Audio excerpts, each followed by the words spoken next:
Good morning, student. In previous class,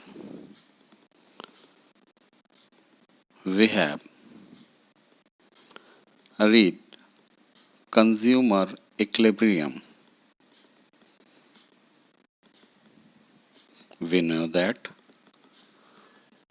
in consumer equilibrium, what is consumer and what is equilibrium. Then I have already told you that consumer. Who is consumer? So consumer is a person who consume the commodity for his satisfaction. And what is equilibrium? So any person said to be in equilibrium when he reach maximum satisfaction by consume any commodity and he does not change in his behavior, means he is in equilibrium. Okay, and we know that consumer behavior measure two types. First is called utility analysis and second is called indifference curve, IC approach. Utility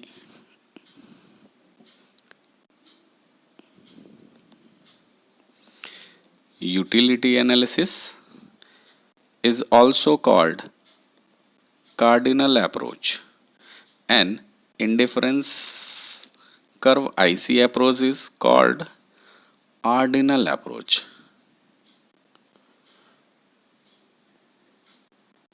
We have learned about cardinal and ordinal approach in last class. Okay, cardinal approach propounded by Marshall and ordinal approach propounded by Higgs. Then what is cardinal approach? Then in cardinal approach, utility can be measured in the form of numeric value, means 1, 2, 3, 4. Okay, and in ordinal approach, utility can be measured in the form of rank, like that first rank, second rank, and third rank. Before knowing cardinal and ordinal approach, we should know what is utility. Then again, I have already told you, utility means one satisfying power of commodity is called utility. Okay, and utility show in utils. That's it.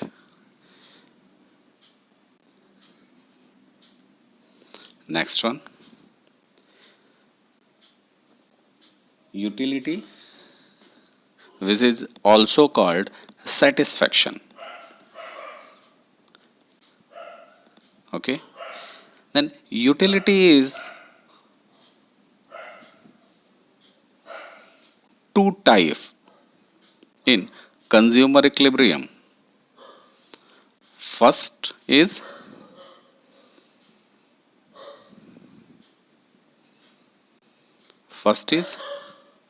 total utility and second is marginal utility. Total utility present in TU and marginal utility present in MU in short form. Then what is total utility or what is TU? So TU is a sum of MU, means marginal utility. Then what is marginal utility? It is the ratio of change in utility. Okay. अब यहाँ पर हम एक और चीज़ जानना चाहते हैं, ये जो मार्जिनल यूटिलिटी है वो यूटिलिटी में चेंज हो रहा है, किस टाइप का चेंज हो रहा है? तो मैं पहले भी बता चुका हूं कि मार्जिनल यूटिलिटी जब भी हम किसी कमोडिटी को कंज्यूम करते हैं, तो जब भी हम जो एडिशनल कंजम्पशन करते हैं उस एडिशनल कंजम्पशन में हमें कितना एडिशनल सेटिस्फैक्शन मिलता है, यही एडिशनल सेटिस्फैक्शन मार्जिनल यूटिलिटी कहलाता है। इसे एक ग्राफ से भी हम इस शेड्यूल से भी देख सकते हैं। जैसे हमने 6 क्वांटिटी किसी कमोडिटी की बाई करी या कंज्यूम करा, बाई नहीं कंज्यूम करा, okay.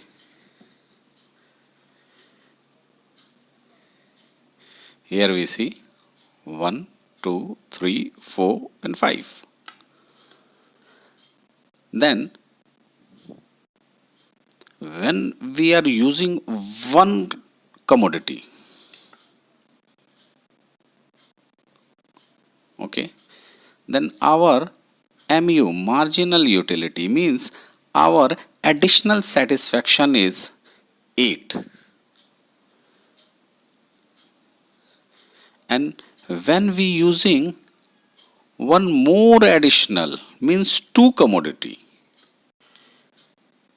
of consumption, then we get the 6 utils additional satisfaction, means our MU is 6.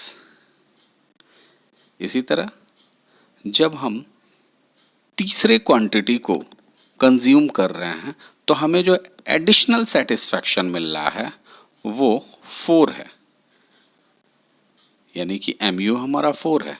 जब हम फोर्थ क्वांटिटी किसी कमोडिटी की कंज्यूम कर रहे हैं तो हमें जो एडिशनल क्वांटिटी मिल रही है, सेटिस्फैक्शन मिल रहा है, वो 3 है। और जब हम 5 क्वांटिटी यूज कर रहे हैं तो हमें जो एडिशनल सेटिस्फैक्शन मिल रहा है वो यहाँ पे 2 है। क्लियर है? तो फिर ये TU क्या है? तो TU मैंने पहले ही बताया है कि it is a sum of MU, means MU का टोटल ही TU कहलाता है। तो जब हम फर्स्ट क्वांटिटी को कंज्यूम कर रहे हैं तो हमारी MU 8 है और इसका टोटल 8 TU हो जाएगा। बट जैसे ही हम सेकंड क्वांटिटी का कंजम्पशन कर रहे हैं हमारी MU 6 हो रही है, तो 8 और 6 यानी कि फर्स्ट का और सेकंड क्वांटिटी का जो सेटिस्फैक्शन है उसका टोटल यहाँ पर TU सेकंड में 14 हो जा रहा है। अगेन थर्ड में 4 एडिशनल MU हमें मिल रहा है, तो हमारा जो TU होगा 14 में ये 4 प्लस हो जाएगा, तो यहाँ पर 18 दिख रहा है। वैसे ही 3 MU हो रहा है तो यहाँ पर 18 plus 3 is equal to 23। And fifth में जब हमें 2 एडिशनल मिल रहा है तो 21 प्लस 2 इज इक्वल टू 23। तो TU क्या है? MU का सम है, MU का टोटल है। क्लियर है? अब अगर हमें कोई न्यूमेरिकल आता है हमारे एग्जाम में और TU या MU कोई एक गिवन होगा और उसमें हमें निकालना होगा, अगर MU गिवन है तो TU निकालना होगा और अगर TU गिवन है तो MU निकालना होगा। ठीक है? तो उसे निकालेंगे कैसे? उसके लिए हमारे पास यहाँ पर 2 फॉर्मूले दिए गए हैं कि MUN is equal to TUN minus TUN minus 1। अब ये N क्या है?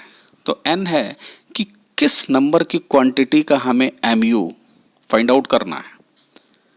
जैसे अगर इस शेड्यूल में हम देखें कि हमें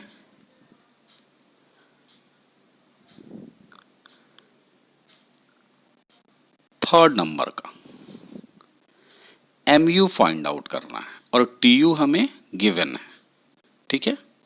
तो यहां पर हमें क्या करना होगा, M U 3 is equal to क्या हो जाएगा, T U N. T U N मतलब टी यू 3। तो टी यू 3 यहाँ पे कितना है, टी यू एन की जगह पे 3 आ जाएगा। तो थर्ड नंबर पे टी यू कितना है, 18 है। तो यहाँ पर टी यू 3 की जगह पे 18 लिख देंगे। अब आते हैं T U N minus 1। T U N minus 1 का मतलब क्या हुआ कि एन हमारा 3 है, यानी कि थर्ड क्वांटिटी का हमें एम यू फाइंड आउट करना है।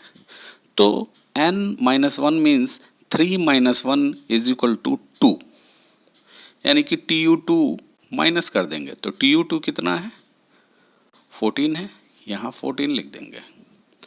अब 18 minus 14 is equal to M U 3। तो M U 3 is equal to 18 minus 14 means 4। तो 3 नंबर पे हमारा एम यू यहाँ पे 4 फाइंड कर लेते हैं हम इस न्यूमेरिकल से। बट इस फॉर्मूले से, बट इस फॉर्मूले की एक शर्त है। शर्त क्या है कि इसमें जो क्वांटिटी गिवन होती है, ये क्वांटिटी कंटिन्यूअस वे में होना चाहिए। अगर कंटिन्यूअस वे में नहीं है, यानी कि 1 के बाद 4 आ जाए, 4 के बाद 8 आ जाए, 8 के बाद 9 आ जाए, तो फिर हम इस फॉर्मूले का यूज़ नहीं करेंगे। फिर हम अगर इस टाइप की कोई चीज़ आती है, तो इस टाइप की चीज़ के लिए हम इस फॉर्मूले का यूज़ करेंगे। क्लियर है? ये फॉर्मूला क्या कहता है? ये फॉर्मूला कहता है कि M U is equal to delta T U upon delta Q. ये डेल्टा क्या रिप्रेजेंट कर रहा है? डेल्टा मीन्स होता है change in T U. Okay, नीचे भी डेल्टा क्यू दिया है। क्यू मीन्स क्या है? क्वांटिटी। तो change in T U upon change in quantity is equal to M U. तो एम यू को फाइंड आउट करने के लिए हमारे पास दो फॉर्मूले आ जाते हैं। क्लियर है? पहला ये एंड सेकंड ये। क्लियर है? अब आते हैं कि ये जो टी यू और एम यू है means total utility and marginal utility, इनके बीच में रिलेशन क्या होता है? तो इस रिलेशन को समझने के लिए अगेन एक शेड्यूल का सहारा लेते हैं। हम आते हैं, हम एक क्वांटिटी लेते हैं जिसको हम कंज्यूम करते हैं। तो ये यहाँ पर हम देख रहे हैं कि 1 क्वांटिटी 2 3 4 एंड 5 एंड 6, और यहाँ पर हमारा एम यू गिवन है 8 6 4 2 0 माइनस 2। इससे हम टी यू निकाल लेंगे, क्योंकि टी यू क्या होता है? सम ऑफ मार्जिनल यूटिलिटी। क्लियर है? तो यहाँ पर पहले में 8 एम यू है, तो उसका टोटल टी यू भी 8 ही हो जाएगा। बट सेकेंड क्वांटिटी में हमें जो एडिशनल मिल रहा है वो 6 का मिल रहा है। तो यहाँ पर पहला एम यू और दूसरा M U second T U हो जाएगा, यानी कि 8 plus 6 is equal to 14 is second total utility. इसी तरह थर्ड में प्लस 4 हो जाएगा, तो 14 plus 4 is equal to 18। Next में plus 2 20 0 20 minus 2 is equal to 18। ठीक है? तो यहाँ पर जो हमें दिख रहा है ये एम यू और टी यू एक निकल के आ गया। एम यू हमारा गिवन होगा या टी यू हमारा गिवन होगा, और एम यू या टी यू हम आराम से फॉर्मूले से निकाल लेंगे। यहाँ पर जब एम यू और टी यू हमें मिल जाता है तो इन दोनों के बीच में क्या रिलेशन शो कर रहा है? इन दोनों के बीच में रिलेशन यही शो कर रहा है कि जब एम यू डिक्लाइन करता है, यहाँ पर डिक्लाइन कर रहा है 8 से 6 6 से 4 4 से 2 0 एंड माइनस 2, तो हमारा एम यू क्या कर रहा है? इंक्रीज कर रहा है। 8 14 18 20 20 एंड 18। क्लियर है? तो एम यू जब डिक्रीज करता है तो टी यू इंक्रीज करता है। एम यू यहाँ पर इस फॉर्मूले में हम इस शेड्यूल में हम देख सकते हैं MU जब 0 होता है तो TU मैक्सिमम होता है, और MU जब नेगेटिव होता है तो TU डिक्लाइन करता है, डिमिनिश करता है, डिक्रीज करता है। क्लियर है?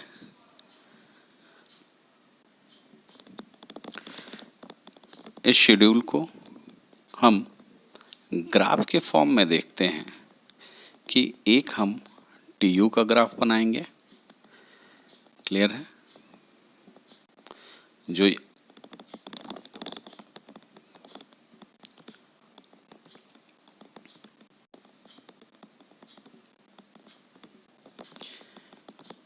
यहां पर हमें दिख रहा है, क्या है ये TU का ग्राफ है। ठीक है, TU में हम देख रहे हैं कि हमारी यहाँ पर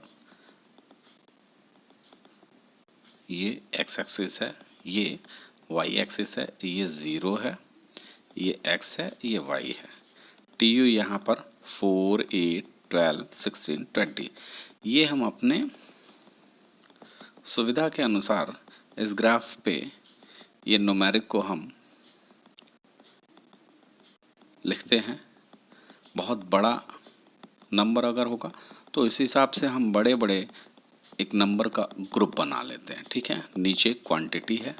ठीक है, यहाँ पे हमें ये क्या शो कर रहा है? हमें ये शो कर रहा है कि हमारा TU जो है वो 8 है। कहाँ पर? जब हम 1 क्वांटिटी को कंज्यूम करते हैं किसी भी कमोडिटी के। जब हम 2 क्वांटिटी कंज्यूम कर रहे हैं तो हमारा कितना हो जा रहा है? वो 14 हो जा रहा है। जब 3 क्वांटिटी को हम कंज्यूम कर रहे हैं तो वो कितना हो जा रहा है?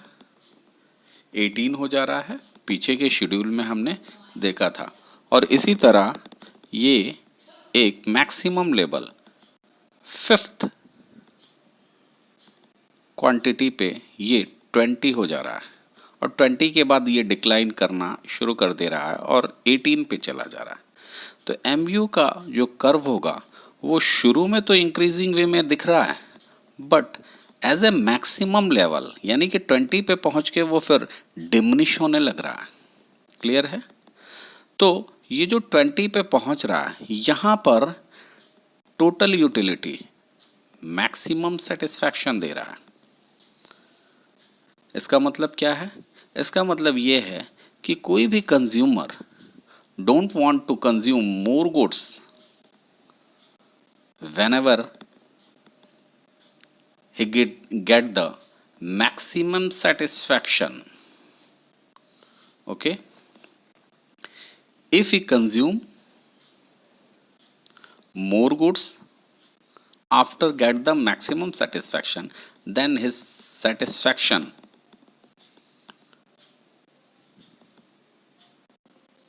would be declining. Clear है? नेक्स्ट, यहाँ पर हम फिर MU का एक अलग ग्राफ देखते हैं। इसमें भी हमने ये y एक्सिस लिया है, ये x एक्सिस लिया है, ये 0 है। यहाँ पर MU हमारा 4, 18, 12, 20 हो जा रहा है, और क्वांटिटी इसकी 1, 2, 3, 4, 5, 6 हो जा रहा है। अब हम यहाँ पर देख रहे हैं कि जब हम पहली क्वांटिटी को कंज्यूम करते हैं तो हमारा जो MU है वो कितना है? 8 है। और जैसे ही हम नेक्स्ट क्वांटिटी को, किसी भी कमोडिटी की क्वांटिटी को कंज्यूम करने जाते हैं, हमारा सेटिस्फैक्शन बट ऑब्वियस है वो डिक्रीज हो रहा है। यानी कि सेकंड, ये सेकंड है, यहाँ पर हमने जो पहला सेटिस्फैक्शन पाया था पहले कमोडिटी के कंज्यूम में, सेकंड में उतनी सेटिस्फैक्शन नहीं पा रहे हैं, मीन्स ये डिक्लाइन हो रहा है। और डिक्लाइन होते होते ये 5वें 5th क्वांटिटी पे 0 हो जा रहा है। ये जो 0 MU हो रहा है उसे हम पॉइंट ऑफ सेचुरेशन कहते हैं। पॉइंट ऑफ सेचुरेशन या पॉइंट ऑफ सेटाइटी, ये पॉइंट ऑफ सेचुरेशन कहता क्या है? पॉइंट ऑफ सेचुरेशन ये बता रहा है कि अब हम एक मैक्सिमम सेटिस्फैक्शन पे पहुंच चुके हैं। अगर इसके बाद किसी भी कमोडिटी का मोर यूनिट अगर हम कंज्यूम करेंगे तो फिर हमारा सेटिस्फैक्शन जो होगा वो डिक्लाइन करेगा और MU नेगेटिव होता जाएगा। इसी को इस ग्राफ में समझाया गया है। जब हम MU और TU को देखेंगे तो जहां पर TU मैक्सिमम हो रहा है वहीं पर MU हमारा, यहां पर हम देख रहे हैं जहां पर हमारा TU मैक्सिमम हो रहा है वहां पर हमारा MU 0 हो रहा है। क्लियर है? तो ये यहाँ पे क्या बता रहा है कि जब MU 0 होगा तो हमारा टोटल यूटिलिटी मैक्सिमम सेटिस्फैक्शन पे होगा, और अगर जब MU हमारा नेगेटिव होगा तो हमारा टोटल यूटिलिटी जो है, मैक्सिमम सेटिस्फैक्शन जो है, वो डिक्लाइन करने लगेगा। तो TU और MU में क्या रिलेशन आता है कि TU या MU में रिलेशन ये है कि MU का टोटल ही TU होता है, और MU जब डिक्रीज करता है तो TU इंक्रीज करता है। MU जब 0 पे होता है तो TU अपने मैक्सिमम सेटिस्फैक्शन पे होता है, और MU जब नेगेटिव होगा तो TU भी डिक्लाइन करेगा। क्लियर है? तो ये रिलेशन बनता है TU और MU के बीच में। क्लियर है? इसे अगर हम सिंगल ग्राफ में प्रेजेंट करें तो सिंगल ग्राफ में हम देख रहे हैं यहाँ पर कैसे प्रेजेंट किया जा रहा है। सिंगल ग्राफ में अगर प्रेजेंट करना हो तो हम TU और MU एक ही ग्राफ में बनाएंगे। यहाँ पर 8 से TU बढ़ रहा है और 8 से MU नेगेटिव की तरफ 0 की तरफ जा रहा है, जहाँ पर यहाँ पर मैक्सिमम सेटिस्फैक्शन TU का मिल रहा है, तो यहाँ पर हमारा MU 0 हो रहा है, और यही जो मिलता है इसी को कंज्यूमर इक्विलिब्रियम कहते हैं। यानी कि कंज्यूमर इक्विलिब्रियम में, यानी कि इक्विलिब्रियम में कब आएगा? जब वह मैक्सिमम सेटिस्फैक्शन पे होगा और उसका MU जब सैचुरेशन पॉइंट पे होगा, यानी कि MU जब 0 होगा और TU जब मैक्सिमम होगा तो वो कंज्यूमर इक्विलिब्रियम कहलाता है। क्लियर है? तो आज इतना ही। नेक्स्ट क्लास में हम लोग लॉ ऑफ DMU पढ़ेंगे। क्लियर है? इसमें कहीं भी किसी प्रकार की कोई दिक्कत आती है तो you can ask me. Thank you.